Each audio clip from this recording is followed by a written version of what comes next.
Das estrelas do futebol para as verdadeiras estrelas, e o Miguel Gonçalves é uma delas. Chega aqui ao domingo sempre para falar da investigação científica em torno da astronomia. Viva, Miguel! E hoje vais começar por falar de migração de estrelas em Andrómeda. Sabes que eu tenho uma particular admiração por Andrómeda. Por Andrómeda. Porque era o meu nome de código quando era macanudo, quando me dedicava à Rádio Amador. Andrómeda era a minha estação, portanto... Caramba, podíamos estar aqui a emissão toda a falar sobre isso.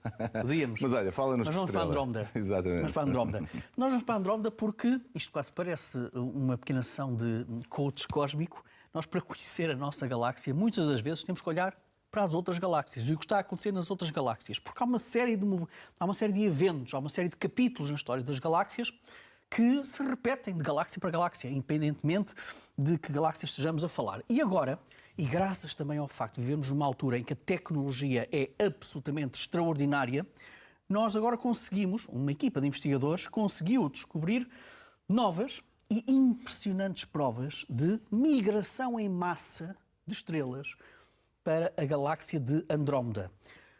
Migração em massa quer dizer que estamos a falar daquilo que é mais corriqueiro na vida das galáxias. As galáxias geralmente vivem em chamamos galáxias, em zonas do espaço em que as galáxias convivem muito entre si. Este conviver implica, obviamente, trocas gravitacionais, bailes gravitacionais e fusões, obviamente, também de galáxias.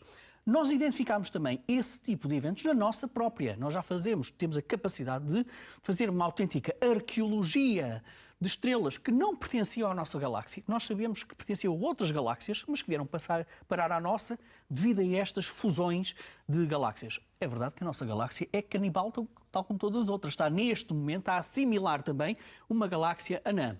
Mas tentar perceber isso na nossa galáxia é uma coisa. Nós vivemos nela. Sim. Apesar de tudo é mais fácil. Ver isto noutras galáxias, e ainda por cima, tentar perceber estrela a estrela, individualmente, estas migrações, é muitíssimo mais difícil. Então este estudo, Daniel, para teres uma pequena ideia, é isto que nós estamos a ver. Cada uma destas cores que nós estamos a ver são estrelas à volta da galáxia de Andrómeda, que nós sabemos que não pertencem à própria. Vieram de outros sítios, de outras galáxias.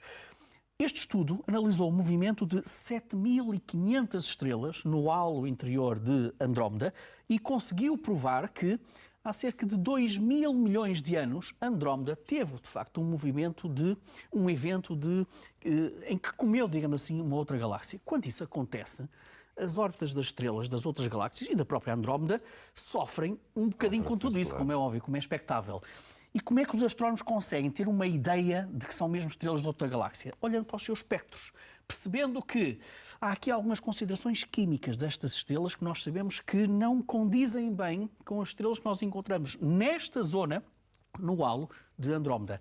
Esta imagem que nós estamos a ver mostrava também movimentos migratórios, fusões de outras galáxias com a nossa própria. Nós sabemos que muitas das estrelas do nosso halo, da nossa Via Láctea, não pertencem à nossa Via Láctea. Elas vieram de outras galáxias, que foram também, no fundo, assimiladas pela nossa. E, portanto, este estudo mostra-nos com uma clareza muito, muito interessante que, sim, isto também acontece noutras galáxias. Temos agora provas factuais nesta arqueologia da própria dinâmica destas estrelas individuais, e é isso que é notável neste estudo, Daniel. Se foram estrelas individuais que foram analisadas e que comprovam tudo isto que nós estamos aqui a ver, estas animações que mostram a colisão das galáxias e como é que as estrelas também convivem, no fundo, com tudo isto. Isso vão reorganizando. Sempre fiquei com a ideia que havia fenómenos mais catastróficos quando é muito curioso. Quando elas se quando juntam. Assistimos a fusões de galáxias, ficamos com a ideia de que se calhar as estrelas batem umas com as outras, colidem umas com as outras. Não. O espaço entre as estrelas nas galáxias é muito maior do que o espaço entre as galáxias. E, portanto, o que acontece é, imagina, duas colmeias, no fundo, a juntarem-se. As abelhas não colidem umas com as outras. Exatamente. É exatamente o que acontece também com as galáxias. Nós não temos propriamente choque de estrelas, é raríssimo isso acontecer, mas temos, obviamente, perturbações gravitacionais. Muito bem. E esses mapeamentos vão ajudando a perceber. E para teres uma ideia de como as galáxias são fascinantes, nós agora vamos dar um salto até uma galáxia que tem o curioso nome de Sparkler. Sparkler. Sabes que foi um dos primeiros dados do telescópio espacial James Webb, quando entrou em funcionamento há alguns meses. E precisamos destes meses todos para perceber o que é que ele realmente viu logo naqueles primeiros dados. Esta galáxia é muito interessante. Está a cerca... a galáxia apareceu quando tinha cerca de 9.000 milhões de anos o universo. E quando os cientistas olham para aquela galáxia, conseguem perceber que os enxames globulares, ou seja, os grandes condomínios de estrelas que giram à volta das galáxias, nós temos dezenas e dezenas e dezenas de enxames globulares à volta da nossa. Quando olharmos para os enxames globulares desta galáxia em particular, perceberam uma coisa. Isto parece autenticamente a nossa própria Via Láctea, quando a Via Láctea era bebê. As características químicas, a dinâmica destes enxames é em tudo muito semelhante aos enxames de galáxia, de estrelas, aliás, aos aglomerados de estrelas, que a Via Láctea teve também na sua juventude e que ainda continua a ter. E, portanto, é mais um daqueles estudos que nos mostra que há, de facto, eventos parecidos na formação e na evolução das galáxias. A Sparkler, neste momento, tem apenas 3% da massa da Via Láctea. E agora o que é expectável é que ao longo de milhares de milhões de anos, infelizmente não estaremos cá para ver isso, ela vai crescer à custa de quê? Da fusão de outras galáxias. Aqueles enxames globulares são, no fundo, a prova forense de que esta galáxia é em tudo também muito parecida com a nossa. E, portanto, muitas das vezes também olhamos para estes dados Mas para perceber a nossa. deixamos os dados para outros estudarem. Olha, por falar em dados, a investigação espacial no combate ao cancro é outro dos assuntos que queres trazer aqui. É sempre muito interessante explicar-nos isso, não é? Que a investigação científica no espaço funciona para muito. Tu fazias ideia que um astronauta que passa 6 meses no espaço recebe tanta radiação, ou o equivalente a cerca de 1000 radiografias aqui na Terra.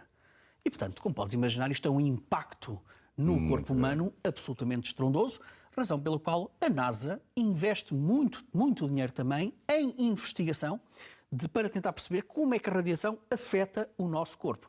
Temos, obviamente, instrumentos que nos ajudam, os dosímetros. Os dosímetros dão-nos apenas a indicação de quanta radiação nós recebemos. Não consegue aferir o impacto que tem nos nossos órgãos.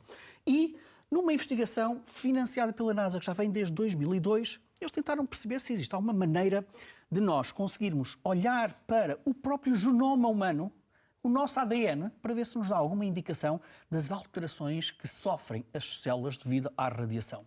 Como podes imaginar, tentar encontrar alterações no genoma, não é em células, é no genoma humano, por causa da radiação, é como tentar encontrar uma agulha num palheiro. É muito complicado. Mas houve uma coligação, digamos assim, entre a NASA e empresas desta área que permite agora apresentar aquilo que se chama o sistema de análise OncoMate, que já está em funcionamento nos Estados Unidos, mas também aqui na Europa, e que tenta perceber em cadeias de ADN, os chamados microsatélites, como é que eles são alterados pela própria radiação. Qual é a ligação disto com o cancro? No fundo, o cancro, uma célula cancerígena, é uma alteração também na sua estrutura. Eles conseguiram aproveitar a tecnologia da NASA para tentar perceber com esta tecnologia como é que há essas alterações no genoma. Escusado será dizer que esta tecnologia, hoje, inicialmente financiada pela NASA, ajuda a perceber mais cedo quando é que o cancro começa a exercer a sua ação. E, mais do que isso, permite dar tratamentos personalizados, porque tem a ver com o próprio genoma, a cada um dos pacientes. E nasceu com a investigação no espaço. Olha, e para terminarmos, sugestões de livros, não é? Sim, mas em primeiro lugar, uma nota muito rápida para dizer que o Nucleo é uma organização que faz muito bem a ligação entre os cientistas e a comunidade educativa. Está neste momento a lançar mais uma campanha de investigação, de descoberta de novos asteroides. Ou seja, eles colocam à disposição da comunidade educativa, dos professores da escola secundária, clubes de astronomia, ferramentas e aconselhamentos sobre como levar os seus alunos a descobrir novos asteroides. Ir ao site do Nucleo, nucleo.org. E agora, livros, muito rapidamente. Da coleção Eu Amo Ciência, da saída de emergência, Mundos Perdidos, uma viagem pelos ecossistemas extintos da Terra. São 16 ecossistemas que desapareceram, alguns deles com a influência do cosmos. Depois, da Guerra e Paz, falámos há bocado de genética. Este livro, mais do que divulgação científica, é uma alerta. O fim da genética, concebendo o ADN da humanidade, e explica-nos como é que, num futuro muito, muito próximo, nós podemos mesmo escolher quais são as características dos nossos filhos. E, portanto, é uma forma também, é um alerta para tudo o que aí vem. Galileu em Pádua, os 18 melhores anos da minha vida. Tu fazias ideia que Galileu, antes de ser o gênio que nós conhecemos, embebedava-se, provocava os seus colegas, mentiu sobre o seu currículo, não se licenciou, tudo isto em Pádua e não só. Isto é o outro lado da biografia de Galileu, é uma sugestão degradativa e é um livro absolutamente delicioso. Depois, Outro livro também muito interessante, da Vogais, Espaço, 10 coisas que deve saber, são 14 mil milhões de anos para pessoas com pouco tempo. É um livro até muito bonito do ponto de vista editorial e corresponde desde o Big Bang à matéria escura. E por para terminar, último, da Minotauro, Benditos Erros, como é que o erro é fundamental para nós percebermos a ciência e o conhecimento. Com esta particularidade, e é por isso que eu também gosto muito deste livro, é um livro pensado para os mais novos. E, portanto, a didática do erro é extremamente importante. Este livro é uma preciosa ajuda. Muito bem, Miguel, obrigado pelas tuas sugestões desta manhã e também teres vindo mais uma vez falar-nos aqui da astronomia, da ciência do espaço.